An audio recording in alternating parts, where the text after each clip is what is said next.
Sementara itu pemirsa, Pemkab Buleleng akan memperketat protokol kesehatan di kawasan Pasar Buleleng. Salah satunya adalah cara penguraian di kawasan pasar dan sekitarnya demi mencegah klaster penularan COVID-19.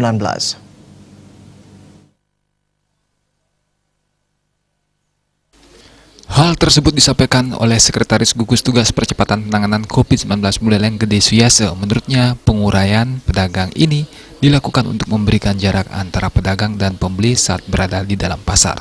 Tujuannya adalah pasar tidak lagi menjadi klaster penularan COVID-19 di Kabupaten Buleleng, seperti yang terjadi di Pasar Desa Bondalem beberapa waktu lalu.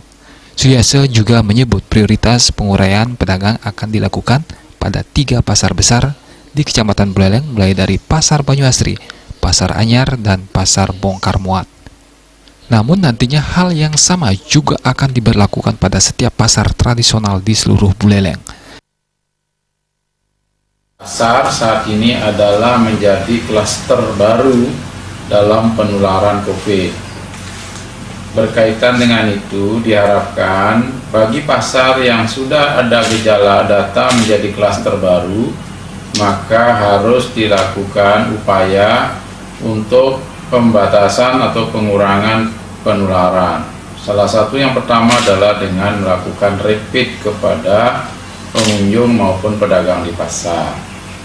Namun karena Buleleng saat ini setelah kejadian Pasar Bondalem tidak ada lagi kasus terkonfirmasi dari klaster pasar. Sehingga tugas yang kedua yang diamanatkan oleh provinsi adalah untuk melakukan protokol kesehatan yang lebih ketat di pasar. Dengan salah satu yang sulit untuk diterapkan tapi harus diterapkan adalah menjaga jarak, social distancing, interaksi pengunjung pasar yang ada selama ini dengan para pedagang. Selain melakukan penguraian pedagang, Pemkab Buleleng akan menerapkan protokol kesehatan COVID-19 di kawasan pasar dengan skema baru. Gomang Yud